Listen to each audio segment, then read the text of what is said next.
આ તે કેવી દાદાગીરી? સભ્ય સમાજમાં રહેતો માણસ આટલો ઉદ્ધત કેમ બનતો જઈ રહ્યો છે?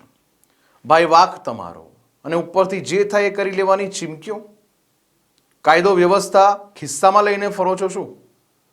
દર્શક મિત્રો, તમે વિડીયો જોઈને કહો કે એમાં વાક કોનો છે? જે રોંગમાં આ ભાઈ આવે છે, ભલે રોંગ આ આવે બુલેટ છે, નંબર છે, ગાડી નંબર નહીં, મારો આખો ફોટો લઈ લે નંબર છે.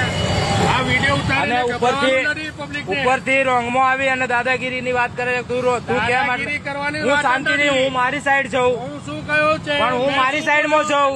શું બોલ્યો કે તમે ગાડી 4 રસ્તેથી લાવો છો ને ધીરી લાવો? પણ હું ધીરે જ લઈને આવ્યો, હું મારી સાઈડ આવ્યો છું ને, હું મારી સાઈડ આવ્યો છું ને, હું મારી સાઈડ આવ્યો છું ને, કે ગમે તે હોય છે. હું મારી સાઈડ આવ્યો છું ને, હું મારી સાઈડ આવ્યો છું ને, હું મારી સાઈડ. ધીરે જ ચલાવજો. આ BRTS છે, BRTS માં કલમ છે. ગમે તે તો તમે રાજા છો BRTS એટલે. તો અમે રાજા ક્યાં કીધું?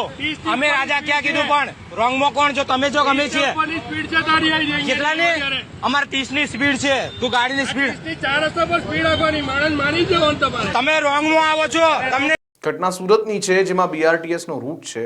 બસ જઈ રહી છે, સામે બુલેટ પર રોફ જમાવતો એક વ્યક્તિ રોંગ સાઈડ પર આવી રહ્યો છે અને BRTS ચાલકને ટ્રાફિકના નિયમો શીખવાડી રહ્યો છે. ખરેખર તો આ રૂટ ઉપર સિટી બસ અને ઇમરજન્સી સેવાઓ જ એમના વાહનો ચલાવી શકે એ નિયમ છે.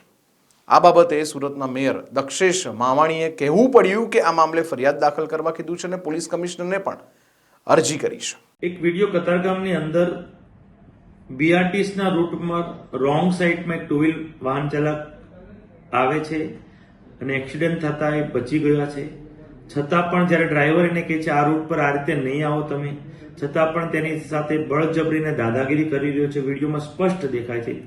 સવારે જ BRTS ના ઉચ્ચ અધિકારી સાથે મેં વાત કરી કે આવા તત્વો સામે FR દાખલ કરવામાં આવે અને કમિશનરશ્રી સાથે પણ અમે અરજ કરી છે. હું સમગ્ર સુરતની જનતાને એક અપીલ કરું છું કે BRTS ની રોડ દેશનો પહેલો ઇલેક્ટ્રિક કોરિડોર છે. આપણા સૌ માટે ગૌરવ છે કે ઇલેક્ટ્રિક કોરિડોર જાહેર થયો છે. તેમાં BRTS બસો, સિટી લિંકની બસો અને ઇમરજન્સી વ્હીકલનો જ ઉપયોગ કરવા દેવામાં આવે છે. આ રીતે કોઈ BRTS નો રૂટ પર ઉપયોગ કરે ત્યારે બસ સામેથી આવે એટલે મોટી દુર્ઘટના બનવાનો પણ સંભવ છે. એટલે પણ અપીલ કરું છું. થોડા દિવસ પૂર્વે જ સમગ્ર સુરતમાં સિગ્નલનું ઇમ્પ્લિમેશન થવાથી 100 જેટલા માનવ મોત આપણે બચાવ્યા છે. વિવિધ પોલીસ સ્ટેશનમાં 300 જેટલી રોજ અરજી થતી હતી. મોબાઈલ સ્નેચિંગ, ચેન સ્નેચિંગ, બે સુરતીઓ ઝઘડે પણ બેને વાગ્યું ન હોય છતાં પણ અરજી કરતા હતા. તેવી 90% જેટલી અરજીનો ઘટાડો થયો છે. ક્લીનેસ્ટ સિટી ઓફ ઇન્ડિયામાં સુરત આજે ટોપ રેન્ક સાથે પહેલા નંબર પર આપણે છીએ. ત્યારે ડિસિપ્લિન પર પણ આપણે મોખરાનું સ્થાન ધરાવીએ છીએ. સમગ્ર સુરતની જનતાને ફરી અપીલ કરું છું કે કોઈ મોટી દુર્ઘટના નહીં બને તે માટે BRTS નો રૂટ ઉપયોગ નહીં કરીએ.